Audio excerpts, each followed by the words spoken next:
Today we're going to make a one-pan macaroni and cheese. Now there's another macaroni and cheese on Nana's Cookery that my daughter made, so don't tell her, okay?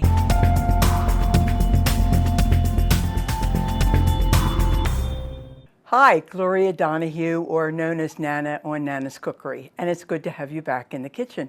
I'm just getting used to cooking here.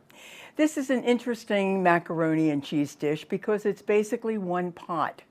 The reason it's a little more than that is because I do like to put it in the oven with some breadcrumbs because that's the way my husband and I liked it.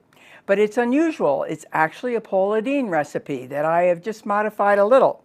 And it's going to call for, I'm making a half a recipe which would fill a quart dish.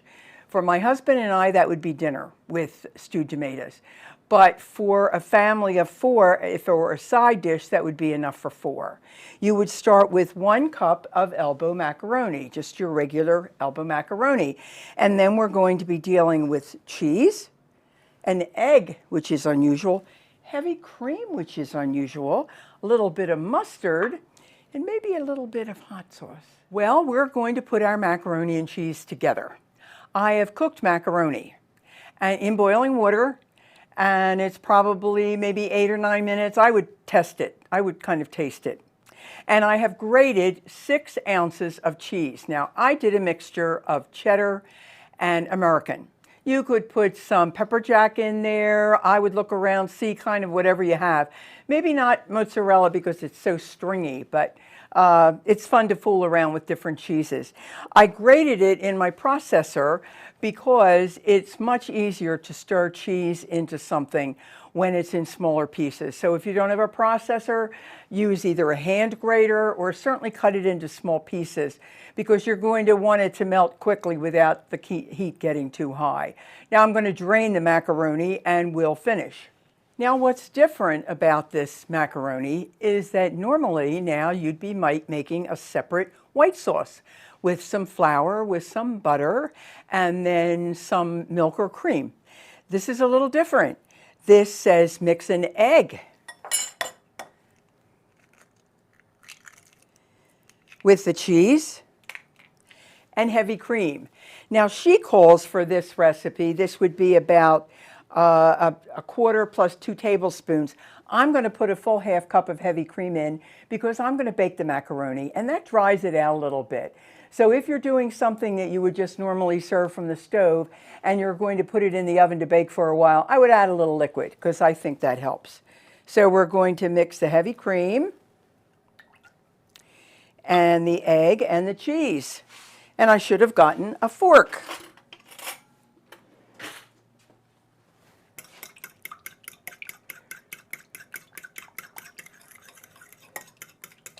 I have some salt and pepper. And this does call for kind of a good amount of black pepper. So we're going to mix that together. My recipe calls for dry mustard, and believe it or not, I found, what did I do with the dry mustard? I don't know. So I'm going to use a little wet mustard.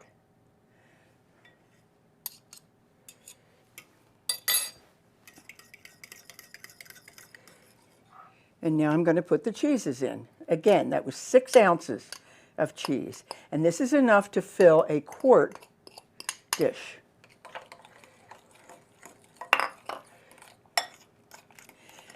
Now the macaroni is in the dish, and I'm going to add a tablespoon and a half of butter to that macaroni.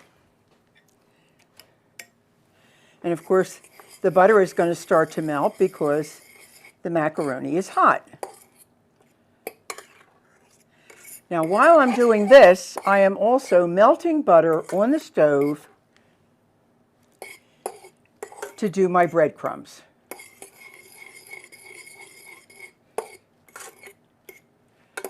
My butter is melted. One more stir for everything.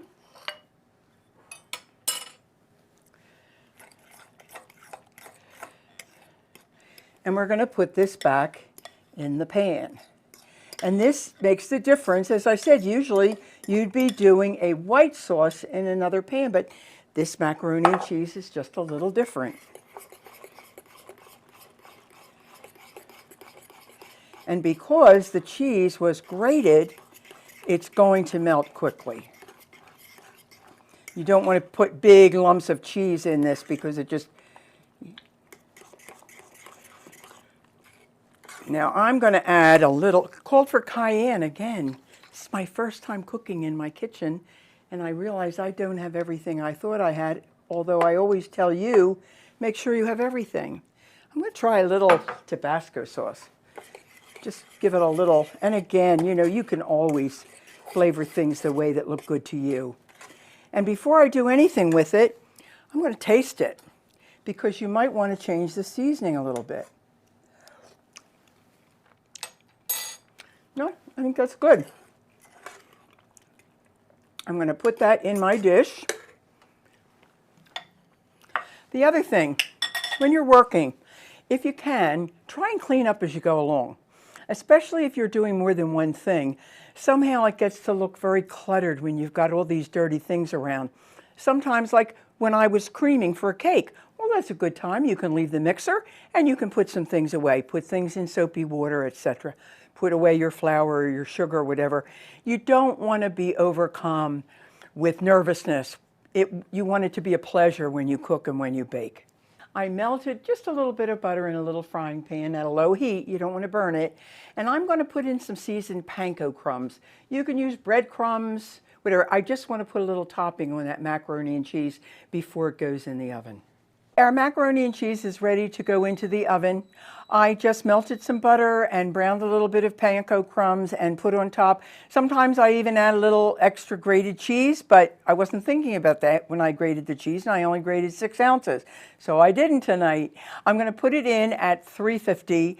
I would say maybe 10 minutes or so, but it's been a while, so I'll tell you when it's done. Our macaroni and cheese it was about 10-15 minutes in the oven. Just keep an eye on it till the breadcrumbs are brown, because the macaroni and the cheese, they're already cooked. They're already fine.